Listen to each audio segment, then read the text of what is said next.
And at the moment, we are in an intense stage of international coordination so that we can relocate and find those frequencies that have to be released so that we can have allocated them in this particular part of the band. And we hope to have done that by 2015 or a little earlier. So the decision we took at the time was a very complex decision, but Spain decided that obviously we had to take this decision. And at the moment we are assessing the various actions and doing everything possible so that the decision we took will properly release this part of the band so that we have the frequencies that freed up properly between 2015, if not earlier. Thank you. Merci beaucoup. Vous avez d'ailleurs donné une... Thank you very much. You've given us a date. That's interesting for our debate. Mr. Bunn. Agissez, relancez le débat. Please react and give us some input so that we can make some progress on what decisions we should be taking. Nous avons 20 minutes. We have 20 minutes. Okay. Thank you very much, Madam Chair. It's my pleasure now to invite interventions and interactions to further debate with interventions from the floor. But before I do that, I would like to give a very, very brief summary, if I could, of some of the key points that I've heard being raised today. Now, this is not in advance of tomorrow, but I think there's two tasks that I have to fulfil my role as an animator and to hopefully get my Oscar, my Hollywood Oscar for being an animator. But I have two roles. One is to perhaps to give a flavour of some of the key points that were made, and there were some excellent points made this afternoon in this workshop. And the second thing that I would like to do, and this is very important for me, is that I need to set the scope of the debate. And that was clearly outlined in the discussion paper, and I'm going to remind the representatives here of the scope of the points that were raised in the discussion paper as they relate to the digital dividend, because we need to focus on the digital dividend in this particular workshop. So just very briefly, if I could, to give an orientation of some of the key themes. I think it was the honourable member, Mrs. Troy, who said that we're dealing with a precious treasure. And I think it sums it up very, very well. Radio spectrum is a precious treasure. But also, in dealing with that treasure, all of the textbooks about management and the management of radio spectrum is just another exercise in management, tell us that we should have policy or structure first. Sorry, policy and strategy first, then structure. And today is a debate around the importance of a document which is the RSPG's Radio Spectrum Policy Programme. So it's about policy, and we need to have certainty for ourselves that that policy is the correct policy, because if it is not the correct policy, or if we're not happy with it as the correct policy, well then the structure is meaningless that we apply to it. It would be far better if the structure is, if the policy is set first and agreed, and then the structure to follow. Another point that was made, and was made by a number of speakers in relation to that we need to be bold in setting that policy, that strategy, and it was picked up by a number of people.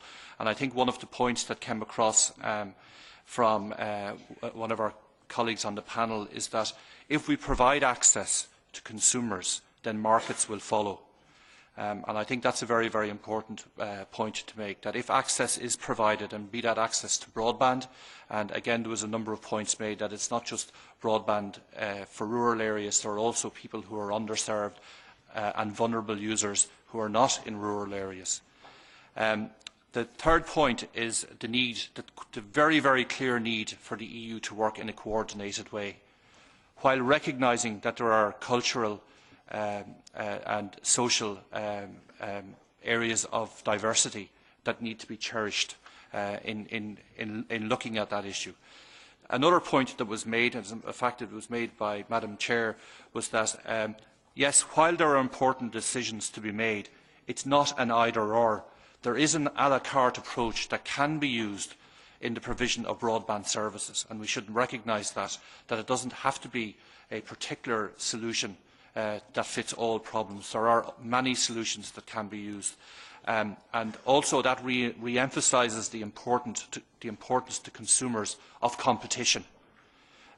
Competition is the best protector for consumers, and again, I think that was a point that was made quite significantly by a number of parties. So, briefly, just to orientate the debate, there are 4 key questions which fix the cornerstone of the debate that we need to move into now. The first one is the importance of the question of setting a minimum spectrum efficiency target for new broadcasting networks launched after the 1st of January 2012. That was something that was picked up on by a number of speakers. The second question is ensuring that all new digital TV receivers are future-proofed. The third area is to ensure that all Member States put in place proper review procedures to verify that all licensees, owners of digital dividend spectrum, actually use it in accordance with their licence conditions. And that verification process was mentioned a number of times by speakers. And the final anchor point on this particular debate is to the question of migration of all remaining broadcasting networks using the first generation compression standard, MPEG-2, to the next generation by a fixed date, for example, 2016 or later. So there are the 4 key anchor points. If I could start the debate and go back to one of the very first points that was made in relation to are we being bold enough, and I think it was our Finnish colleague who if I heard correctly, introduced the importance of perhaps considering a second subband. And maybe if we could start the debate in relation to whether, in being bold, do we now, in this process, need to consider a second subband to progress. So, thank you, Madam Chair. Merci beaucoup. Voilà le... Thank you very much. So we have our discussion. Yes, sir, please go ahead and tell us who you are, please. You have a minute and a half. Madam Chairman, ladies and gentlemen, I'm Ed Wilson from Digitag, the Digital Terrestrial TV Action Group. We're a cross-industry group of manufacturers, network operators, broadcasters and national regulators. And we've been working since 1996 to encourage the digital TV switchover and the analogue switch-off. Going back to that very point about what we do with the migration of an early transition from MPEG-2, let's say, to MPEG-4, we can quite easily see that it has taken so far 11.5 years to get where we are with digital terrestrial television. And we should not make prescriptions about when we move to a new technology because it's evolving all the time. So we must not force anyone into migrating when actually they haven't started any services yet.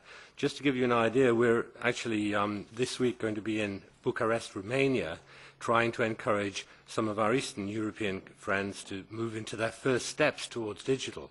We've got to be very careful in encouraging them to take on digital technology, not to try to leapfrog over what is actually an effective and very useful and efficient way of working now, which is MPEG-2 perhaps, or we can debate with them at what point they might think about a different technology.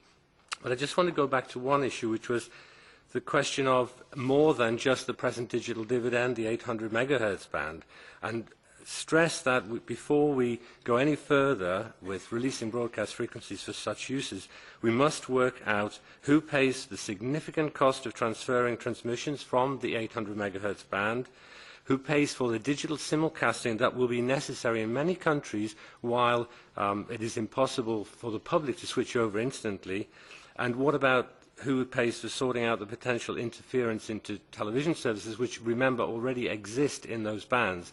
People have got used to those services, and if any interference happens there, it will cause great confusion for our public. Thank you very much. Merci à vous. Autre intervention. Thank you. Anyone else? Yes, please go ahead, sir.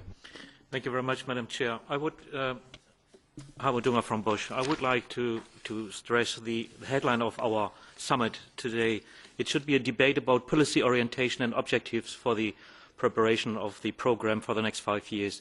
What I've learned today during the 2 workshops is the following. In the first spectrum strategy for economic recovery, I haven't heard a lot of on this kind of strategy. Now we are talking about digital dividend, and that's a discussion between the